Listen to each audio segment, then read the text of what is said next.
Pues gracias a todos. Son muchísimas cuestiones, todas muy interesantes además. Voy a intentar responder a todas. Forzosamente tendré que ser bastante sintético, ¿no?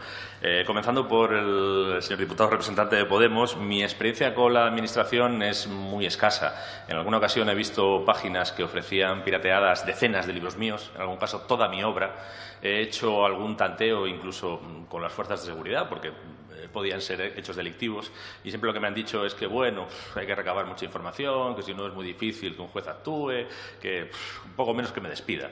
Y la otra posibilidad es ir e instar un penosísimo procedimiento administrativo ante una comisión del Ministerio, que además sé que tiene 3 o 4 funcionarios nada más, y bueno, pues ya tengo que trabajar muchas horas todos los días para sacar adelante a mis 4 hijos, como para embarcarme en vías que sé que tienen poca salida, ¿no?, por las experiencias de quienes las han seguido, ¿no? Hay un tema que ha salido en varias preguntas y me gustaría empezar a abordarlo en esta e intentar responder a todos ahí, que me parece una cuestión importante. La traía dentro de mi exposición, pero como el tiempo es estrecho no la he podido mencionar, que es la adaptación del sector editorial español. Y si esa adaptación se ha producido correctamente a la revolución tecnológica, ¿no? Esa adaptación para mí ha sido tardía, pero no lo digo hoy, lo vengo diciendo desde hace 8 años. Lo vengo diciendo desde hace 8 años, cuando a mí empezaron a escribirme lectores que me decían que tenían que acceder a mis libros en versión digital pirateados porque no había una oferta legal, y me ofrecieron incluso en algún caso mandarme 5 euros al número de cuenta que yo les diera. Ese fue el momento en el que yo empecé a decirles a mis editores: nos estamos quedando atrás, si no digitalizáis conmigo, digitalizo yo. Afortunadamente mis editores digitalizaron conmigo. Es decir, y este caso me sirve para explicar o para dar una respuesta más precisa. El sector editorial español empezó arrastrando los pies. Error estratégico. Otra cosa es si un error estratégico en la gestión de tu negocio debe venir penalizada con la destrucción de tu negocio. No sé si esa falta es tan grave como para que el crimen sea castigado con la destrucción de 1/3 de tu negocio y la destrucción de muchos negocios al 100%. No sé si el crimen es tan gravísimo como para recibir esa penalización con la aquiescencia del Estado, además, que no lo ha impedido. Pero una vez que se dieron cuenta y una vez que empezaron a tener agentes conscientes, respondieron rapidísimo. Yo edito con un gran grupo editorial, no tengo inconveniente en decirlo, que es el Grupo Planeta. Yo hablé con el responsable de derechos digitales del Grupo Planeta y le dije que quería vender mis libros de fondo sin DRM, es decir, sin protección anticopia, y a 3 euros. Y no me pusieron ninguna pega. Me dijeron: lo haríamos más si hubiera más autores y más agentes que lo quisieran hacer.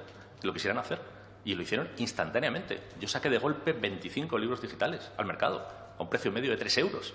2 cafés, café y medio, que es lo que valen, dicho sea de paso.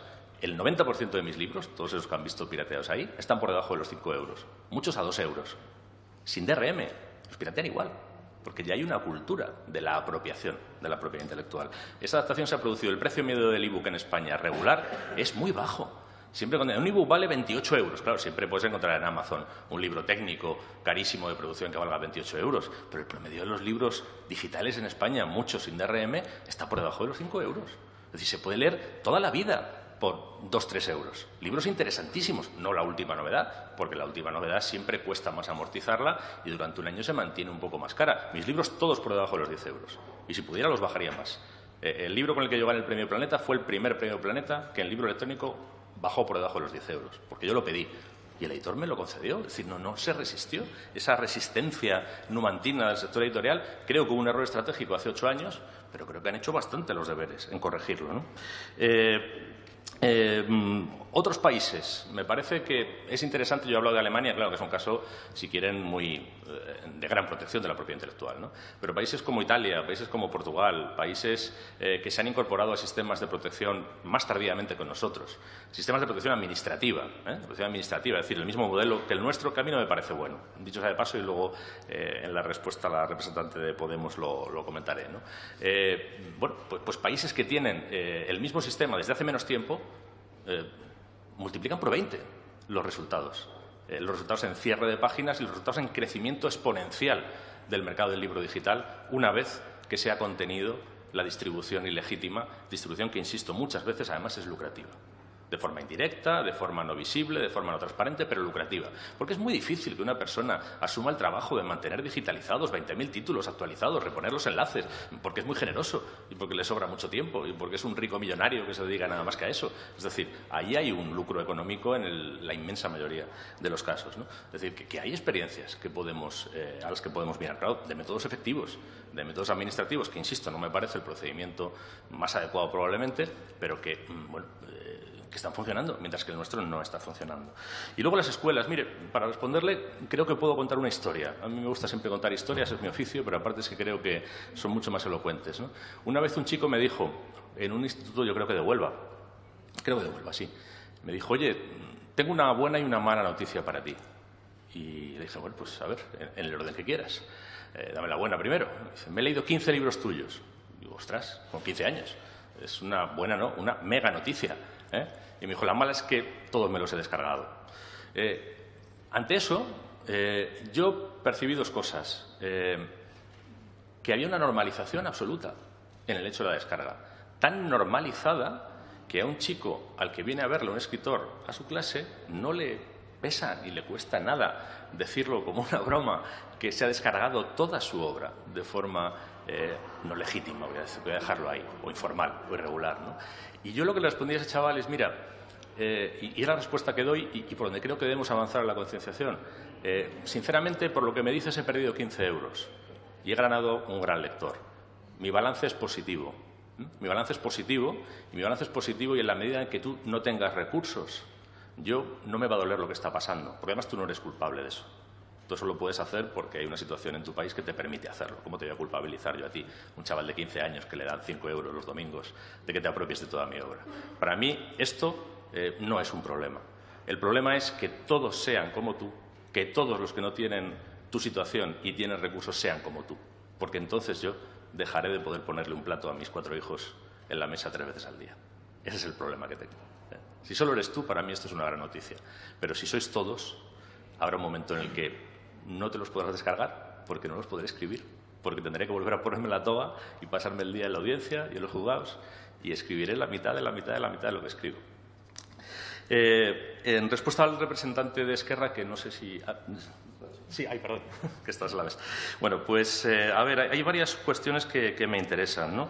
En primer lugar, esta relación entre el creador y la editorial. Bueno, aún he respondido, ¿no? Que en un primer momento realmente creo que el sector editorial español no reaccionó correctamente, como todas las industrias culturales. Esto creo que además en este momento es pacífico, pero también creo que ese error se ha rectificado en enorme medida, ¿no?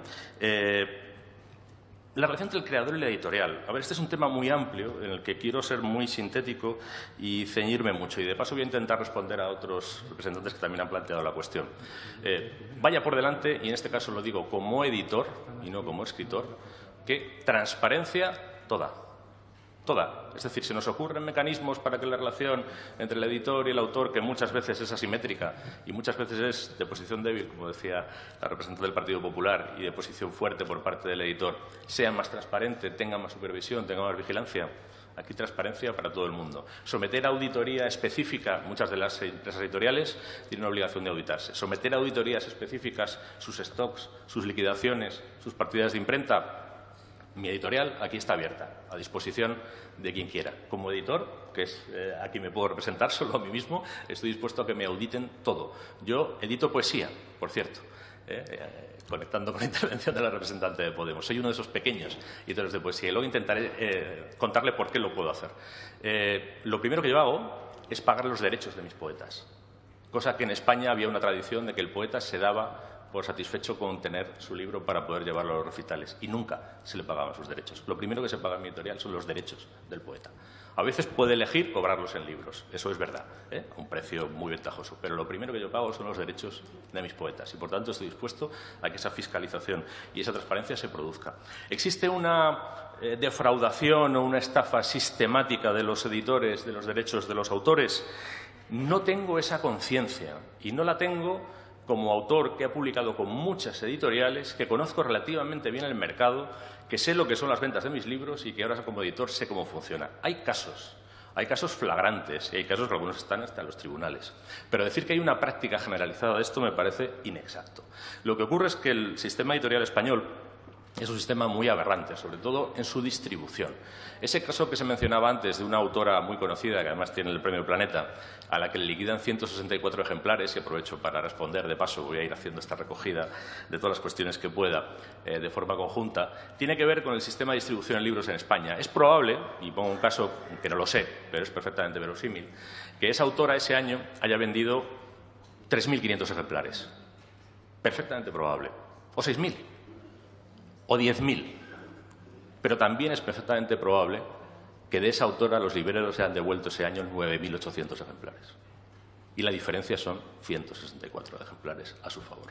¿Por qué? Pues porque el sistema de distribución en España, con un depósito a los libreros que pueden devolver cuando quieran, permite que muchos libreros, se lo digo como editor, no me lo estoy inventando, a mí me ha pasado como editor, y para que mi empresa editorial siguiera a flote he tenido que aprender a bregar con esto, porque si no, quebraba. Tú crees que has vendido 2.000 libros y te devuelven 1.900, y de repente el dinero que te habían pagado lo debes. Y como te pases 8 veces, tu empresa desaparece. Y es muy fácil que te pase 8 veces. Entonces, yo no conozco ese caso concreto, pero es posible que pase esto. O puede ser que haya una irregularidad, no lo sé. En todo caso, para eso, transparencia. La Biblioteca Pública Digital, mire, yo puedo hablar por mí. Y lo he dicho antes.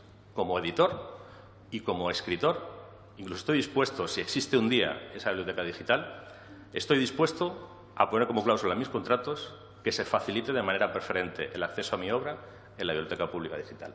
Yo puedo disponer de mis derechos. Los de otros habrá que negociarlos con otros y habrá que permitir que esos otros entiendan que tiene sentido hacer esa cesión de derechos. La contrapartida más lógica podría ser que van a recibir, por fin, la protección legal que no están recibiendo. Por aquí tenemos un círculo vicioso. ¿Por qué en otros países los editores apuestan más por la digitalización? Porque no les roban los libros digitales.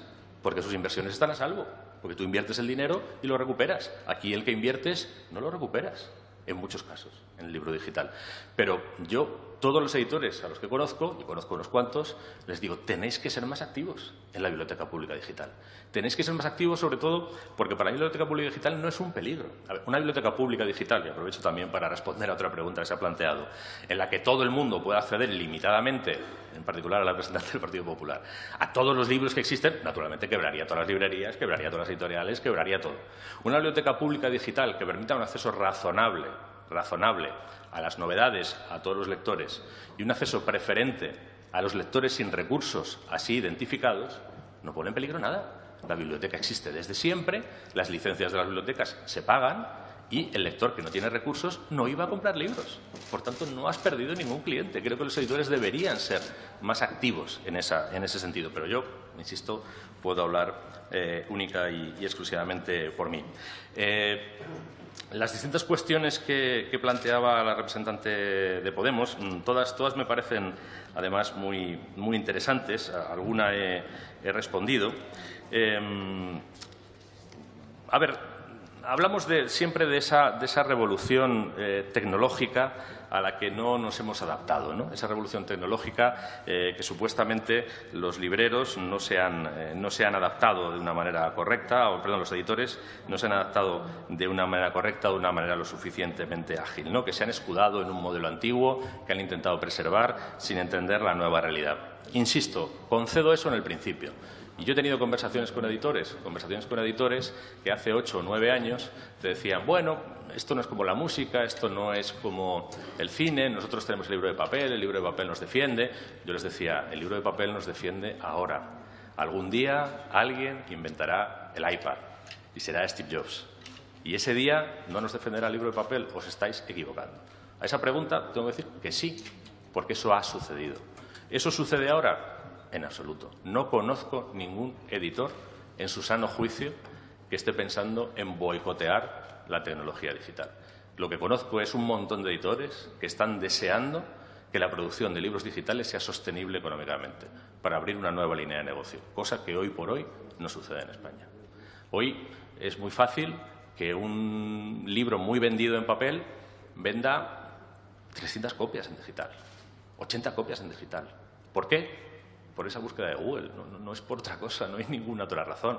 En otros países, ¿por qué existe ese mercado saludable del libro electrónico? Porque la vía preferente de acceso es la vía regular, es la vía legal, mientras que aquí es la vía informal y la vía que contraviene derechos que, insisto, para mí son legítimos y que creo que son compatibles, además, con el derecho a la cultura de las personas desfavorecidas, ante las que, insisto, nadie puede ser más sensible que quien le está hablando, que hasta los 25 años o 23 solo leyó libros de la biblioteca pública, porque no tenía dinero para comprar libros. Nadie puede ser más sensible a eso que yo. Pero una cosa es eso y otra cosa es que personas con recursos sobrados se beneficien de una oferta gratuita a la que no tienen derecho legítimo. Hablaba también o comentaba también respetar a los autores en el currículo académico, respetar no solo la propiedad intelectual, sino también la protección de los autores. Estoy completamente de acuerdo.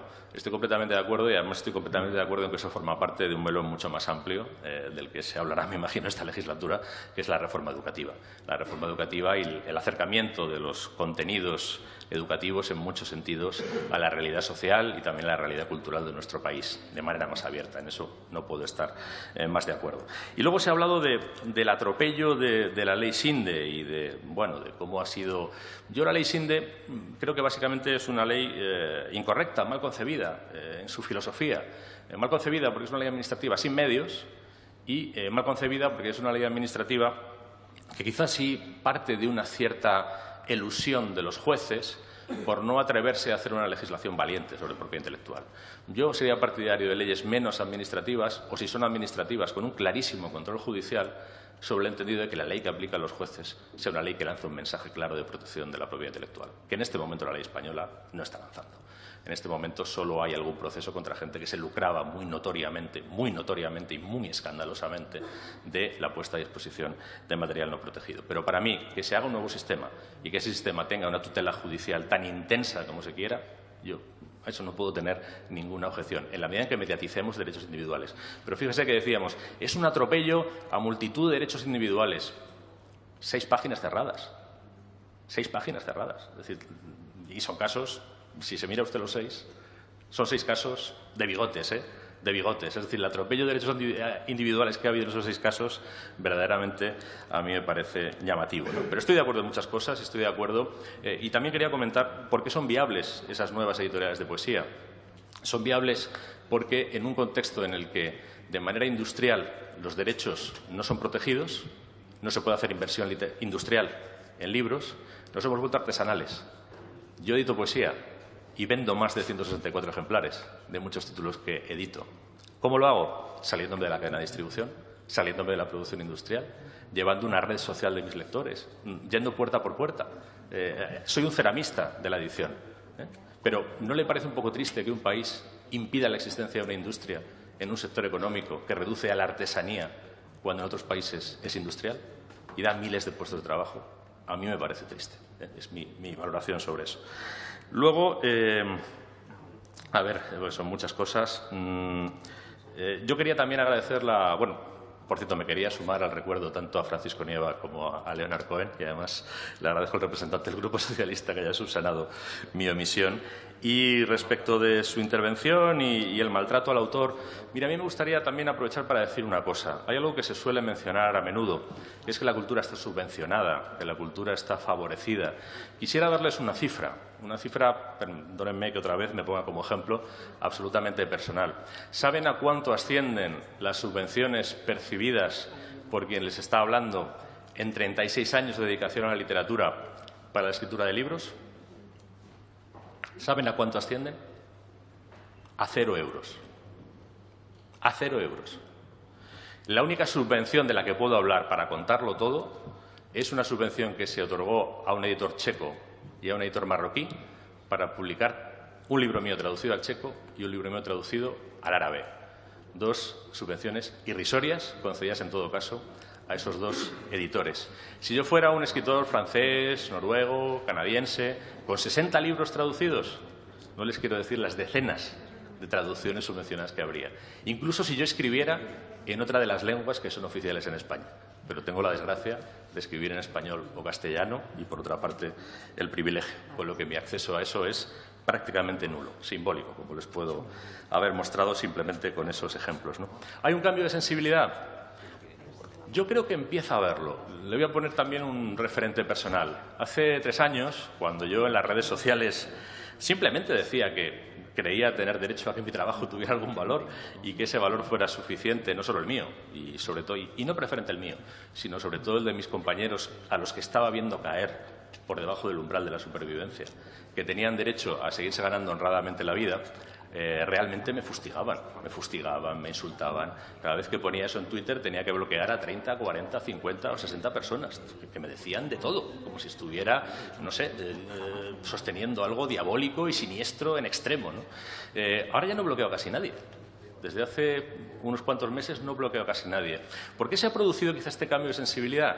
Pues yo creo que porque empezamos a ver cuán escandalosa es esta situación que tenemos, cuán anómala, cuán aberrante. Claro, el español sale cada vez más. El español va por el mundo y ve que esto que pasa aquí no pasa en ningún lugar de nuestro nivel de desarrollo. Creo que la gente está empezando a tomar conciencia de que esto, por muy conveniente y por muy ventajoso que sea, es algo que no puede ser, que no es sostenible, que no es lógico, que no es sensato, que clama al cielo, ¿no?, como se dice en la expresión castellana tradicional. ¿De eso va a salir un cambio de actitud o una concienciación? Y también enlazo con esa pregunta que se ha hecho. Pues yo no lo veo de entrada. Es decir, me parece que, bueno, pues digamos que se ha amansado un poco el discurso pro piratería, pero la gente va a seguir haciendo lo que le conviene hacer mientras lo pueda hacer. Eso creo que es bastante evidente, ¿no? Y finalmente, pues, aunque creo que he ido respondiendo prácticamente a todas las preguntas de la representante del Partido Popular, si no me equivoco. Bien, la nueva directiva, y también la única cuestión que creo que no he abordado, si no me corrige, por favor, es la de en qué manera va a intervenir la nueva directiva y la consideración de frente a la nueva directiva de que aquí tenemos que preservar derechos de todos los agentes de la cadena, en lo que estoy absolutamente de acuerdo. Yo no soy distribuidor de libros, solo edito unos poquitos, pero soy autor y soy lector y quiero tener derechos razonables en ambas condiciones, ¿no? Bueno, es una oportunidad, pero tengamos en cuenta que con la misma legislación europea actual, la situación en España es de gran deterioro comparativamente con otros países europeos que tienen las mismas directivas. Es decir, que también algo tendremos que hacer aquí y que no podemos esperar que siempre desde Europa nos resuelvan las cosas y que probablemente no lo van a resolver todo. Es decir, que creo que hace falta que también nosotros tengamos esa actuación y tengamos esa conciencia. Y creo que los derechos tanto de autores, distribuidores y lectores son compatibles. Son compatibles y creo que son compatibles en la medida en que el autor se le procure una protección suficiente de algo que además, de verdad, me gustaría resaltar. ¿Cuántas personas de las que trabajan en esta sociedad y crean riqueza se ven en la situación del autor, que es que su riqueza instantáneamente pasa a estar a disposición de todo el mundo, en muchos supuestos, y a los 70 años de su muerte es absolutamente libre su utilización por el resto de la comunidad? ¿Cuántos profesionales, cuántos actores económicos se ven en esa situación? Es decir, que los autores no creo que estén demandando ni privilegios ni prerrogativas. Al revés, creo que están demandando que se reconozca una aportación excepcional a la sociedad, que en España, además, viene recompensada con que una persona como yo, que a estas alturas tengo 50 años, llevo 30 años cotizando a la Seguridad Social, durante muchos doblemente, no tengo derecho a la jubilación, o tengo derecho a la jubilación o a media jubilación, en el mejor de los casos, si renuncio a lo que es la capacidad de crear, que es lo que me constituye. Yo esto se lo cuento a un autor alemán y los ojos le dan vueltas en las órbitas, como una peonza, porque no entiende, no entiendo la lógica económica, no entiendo nada de toda esa situación, ¿no? Y creo que hay que tener esa conciencia. Y además me parece que esto es un pacto con el lector. Y estoy de acuerdo en la concienciación porque creo que esto saldrá adelante en la medida en que haya un pacto con el lector. Pero también me parece que el lector tiene que empezar a percibir que esto es serio.